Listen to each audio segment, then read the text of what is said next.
নমস্কার বন্ধুরা, আবারও এসে গেছি সোনালিয়ান রাইসের রান্নাঘরে। আজকে আপনাদের বানিয়ে দেখাবো কলমি শাক দিয়ে শিং মাছের ঝোল। চটজলদি ঘরোয়া উপকরণ দিয়ে আপনি এই রেসিপিটা বানিয়ে নিতে পারবেন। আসুন রেসিপিটা দেখে নেওয়া যাক।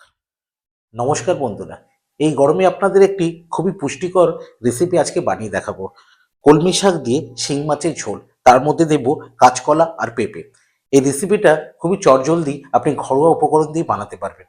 ভিডিওটা পুরো দেখার জন্য অনুরোধ রইল। সবার প্রথমে শিং মাছটা সামান্য হলুদ, সামান্য লবণ আর সামান্য সর্ষের তেল দিয়ে মাছটা আমরা ভালো করে মাখিয়ে নেব।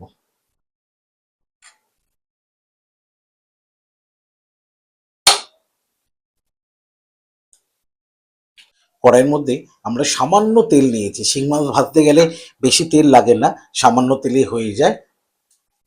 তেলটাকে একটু ভালো করে চারিদিকে নাড়িয়ে নেবে। নাড়িয়ে নিয়ে শিং মাছগুলো দিয়ে দেবো। শিং মাছ বেশি ভাজার প্রয়োজন হয় না, সামান্য এপাট ওপাট করে দিলেই মাছ ভাজা হয়ে যায়। এবার মাছগুলো আমরা একটি পাত্রের মধ্যে তুলে নেব। ওই কড়াইয়ের মধ্যে দিয়ে দেবো আমরা 1 চামচ তেল। তেলটা হালকা গরম হয়ে গেলে ওর মধ্যে দিয়ে দেব কালো জিরে, দিয়ে সামান্য নাড়াচাড়া করব। যখন দেখবেন কালো জিরেটা ভাজা হয়ে গেছে, এর মধ্যে ফার্স্ট দিয়ে দেবো আমরা কাঁচকলা। কাঁচকলাটা দিয়ে সামান্য নাড়িয়ে চাড়িয়ে গ্যাসের ফ্লেমটাকে একদম লো রাখবেন। এর মধ্যে দিয়ে দেবো সামান্য হলুদ, সামান্য লবণ। কাঁচকলা আমাদের সম্পূর্ণ হয়ে গেছে ভাজা। এর মধ্যে আবার দিয়ে দেবো আলু আর পেঁপে, দিয়ে সামান্য নাড়াচাড়া করব। বেশি নাড়াচাড়ার প্রয়োজন নেই, সামান্য নাড়াচাড়া করব। সামান্য নাড়াচাড়ার পরে এর মধ্যে দিয়ে দেবো স্বাদ মতন লবণ, সামান্য একটু হলুদ, দিয়ে আবার একটু সামান্য নাড়াচাড়া করব। আর এর মধ্যে দিয়ে দেবো বেটে রাখা জিরে, ধনে, আদা আর কাঁচা লঙ্কা, দিয়ে সামান্য জল দেবো। দিয়ে এটাকে আবার নাড়াচাড়া করব। 2-3 মিনিট পরে নাড়াচাড়া করার পরে যখন দেখবেন আদার কাঁচা গন্ধটা চলে গেছে, তখন এর মধ্যে দিয়ে দেব কাঁচা লঙ্কা। এবার এর মধ্যে দিয়ে দেবো কলমি শাক। কলমি শাকগুলো দিয়ে আবারও ভালো করে নাড়াচাড়া করব।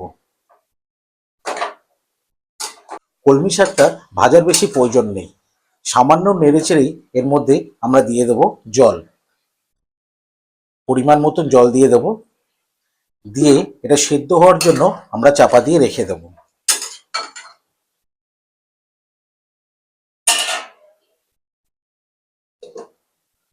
গ্যাসের ফ্লেমটাকে হাই করে রাখবেন। 4 থেকে 5 মিনিট পরে আমরা ফিরে আসছি। 5 মিনিট পরে আমরা দেখে নেব আমাদের সবজিগুলো খুব সুন্দরভাবে সেদ্ধ হয়ে গেছে। এবার এর মধ্যে দিয়ে দেব ভেজে রাখা মাছগুলো, দিয়ে সামান্য নেড়ে চেড়ে মাছগুলোকে, আর বেশি ফোটানোর প্রয়োজন হয় না, গ্যাসের ফ্লেমটাকে মিডিয়াম রেখে 1 থেকে 2 মিনিট এটাকে ফোটালেই রেডি হয়ে যাবে আপনাদের কলমি শাক দিয়ে শিং মাছের ঝোল। গরম গরম ভাতের সাথে পরিবেশন করুন। ছোট থেকে বড় সবারই খুব পছন্দ। পারলে এই রেসিপিটা একবার ট্রাই করতে পারেন। নমস্কার বন্ধুরা, আমি রাজেশ। আপনারা দেখছিলেন সোনালিয়ান রাইসের রান্নাঘর। চটজলদি এই পুষ্টিকর রেসিপিটা আপনাদের কেমন লাগলো অতি অবশ্যই কমেন্ট করে জানাবেন। সুস্থ থাকবেন, ভালো থাকবেন।